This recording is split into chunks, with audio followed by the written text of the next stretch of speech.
2020 2020 may have been the darkest year of this millennium. We faced one of the worst pandemics the world has ever seen. We were forced into quarantine. We lost our livelihood. We lost millions of people with our beloved personality. But 2020 was also a blessing in disguise. We learned new skills.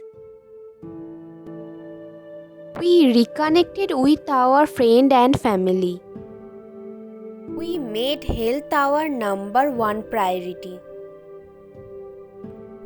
We came up with creative and safe way to celebrate festivals and special events. We survive.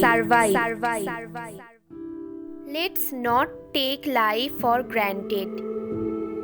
Let's not neglect the simple joy. Let's not ignore our close ones. Let's not forget to live. Hope 2021 is better year.